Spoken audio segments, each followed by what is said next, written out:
지식산업센터에 대해 잘 알아보시고 잘 알고 계신 분들이시라면 이제 지식산업센터는 어떻게 분양받고 초기 투자금은 얼마고 대출은 어떻게 받는 것이고 세금 등은 어떻게 되는 것인가가 궁금하실 텐데요. 간혹은 지식산업센터가 공실이 생긴다는 부정적 정보를 가지고 투자하는 것을 꺼리는 분들도 계신데요. 그것은 좋은 입지, 좋은 호실을 분양받지 못했을 때 생기는 일이고, 그런 식으로 따지면 모든 부동산 투자가 그렇습니다. 땅을 잘 사놓아서 벼락 부자가 된 사람도 있고, 잘못 사놓아서 벼락 거지가 된 사람도 있고, 아파트도 그렇고 상가도 그렇습니다. 그와 마찬가지로 지식산업센터를 구매한다고 다 돈을 버는 것은 아닙니다. 그래서 여기서 성공을 하려면 어떻게 해야 하는가를 살펴봐야 하는데요.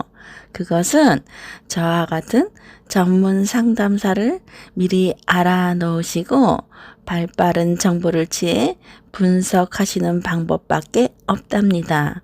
좋은 입지, 좋은 호실은 오픈도 하기 전에 다 나가버리는 실정이라서 발빠른 정보가 무엇보다도 중요하다고 하겠습니다.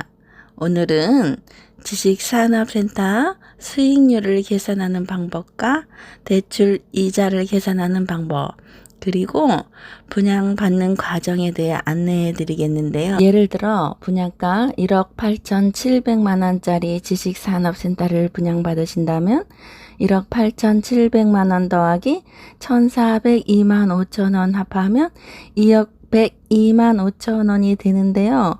이것이 총 분양가입니다. 여기서 1,402만 5천 원은 왜 더하게 되는 거죠? 이유는 우리나라 모든 상품에는 부가가치세가 10% 항상 붙어 다닌답니다. 국가에 세금을 내야 하는데 그것이 부가가치세고 그것이 항상 10%가 붙어 다닌답니다. 그렇다면 1억 8,700만 원에 대한 10%는 1,870만 원이어야 하는데 어째서 1,402만 5천 원이 붙었을까요? 그 이유는 건물을 지을 때는 땅값이 있고 건물값이 있는데 땅값 더하기 건물값, 이것을 분양가라고 합니다. 여기서 부가가치세는 땅값에는 포함이 안 되고 건물값에만 포함되기 때문이죠. 그래서 1,402만 5천 원 곱하기 10을 하면 건물값이 얼마인지를 알 수 있는데 여기서 건물값은 1억 4,025만 원이 되겠습니다. 그럼 토지값을 알고 싶다면 1억 8,700만 원 빼기 1억 4,025만 원, 이렇게 하면 4,675만 원이 되는데 이것이 토지값이랍니다. 이제 건물값과 토지값을 알았고 총 분양가를 알았으니 내가 구매하는 지식산업센터 대출과 세금 문제를 알아보겠습니다. 내가 지식산업센터를 분양받으려면 우선은 총 분양가의 10%를 계약금으로 지급하면 된답니다. 총 분양가가 2억 102만 5천 원이었으니까 여기에 대한 10% 계약금 2,010만 1,500원을 계약금으로 지급한답니다.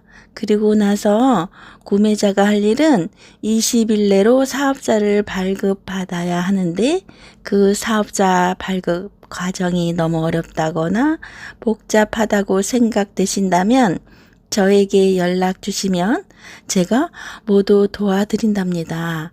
사업자가 있으신 분도 세금 문제에 대한 복잡한 일이 발생할 수도 있으니 저에게 상담해 주신다면 어려운 문제를 도와드리겠습니다.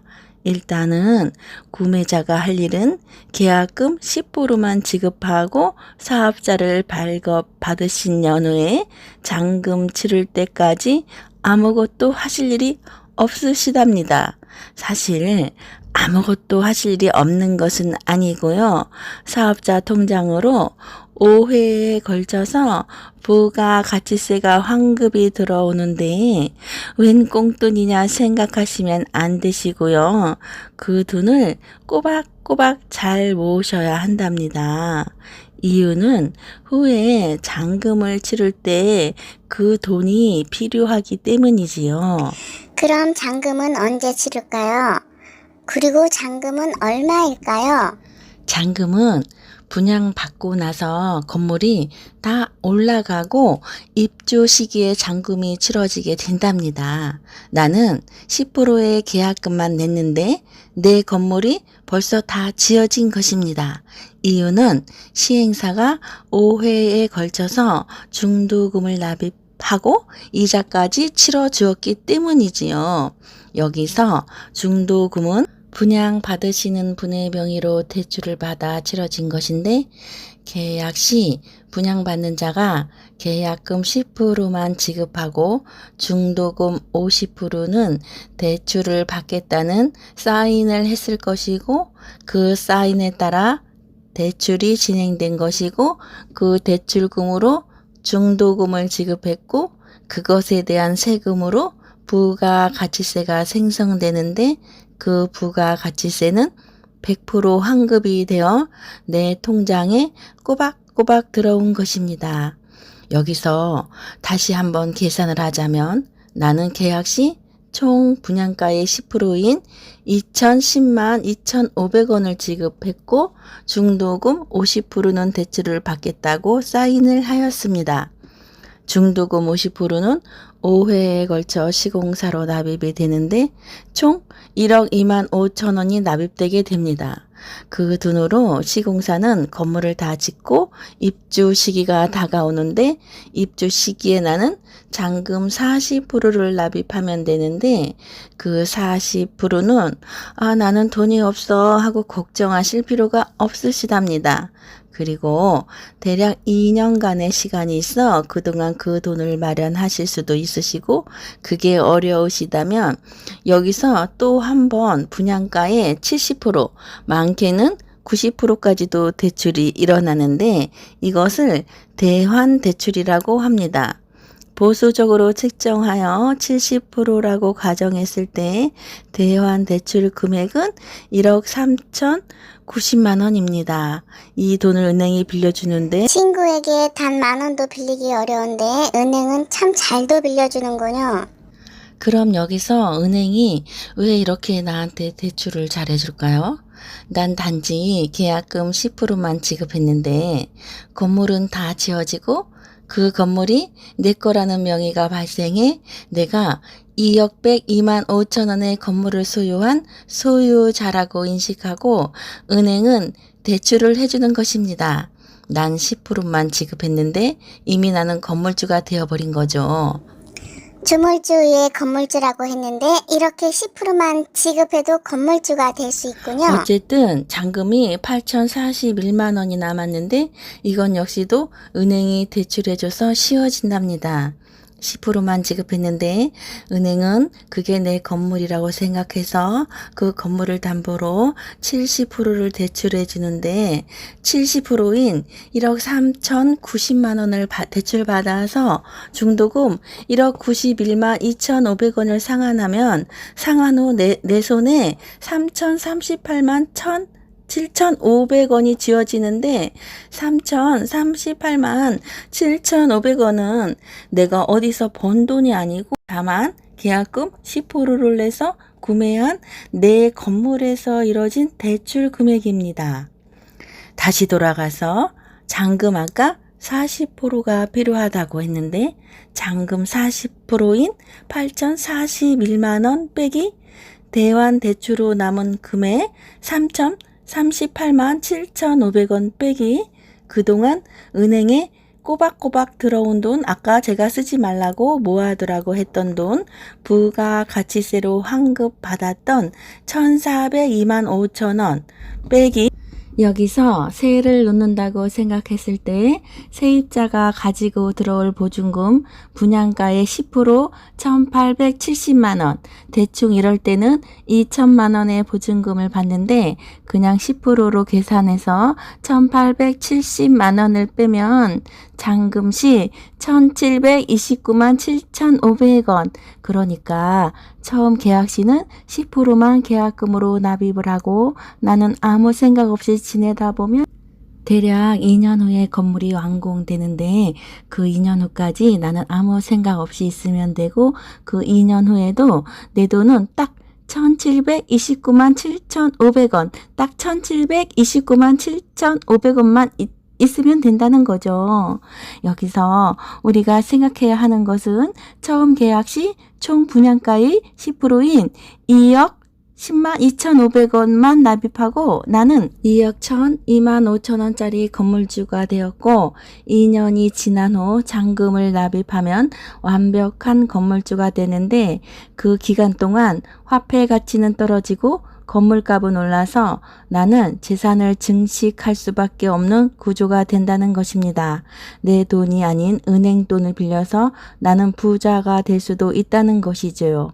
이런 비밀 같은 정보를 알아보시고 실천하시는 분만이 부자가 될 수 있겠는데요. 조물주의 건물주라고 하는데 이렇게 쉬운 방법으로도 건물주가 되는 방법이 있군요. 여기서 더 똑똑해야 하는 것은 그 지역이 발전한다, 개발된다는 소곤소곤 비밀 같은 소문이 있을 때 투자를 하셔야지 이미 발표가 다 되어버리고 나면 이미 땅값이고 건물값이고 모두 올라버려서 나는 투자를 하고 싶어도 너무 많은 돈이 필요하고 그 많은 돈으로 투자를 해야 큰 이득이 없다는 거죠.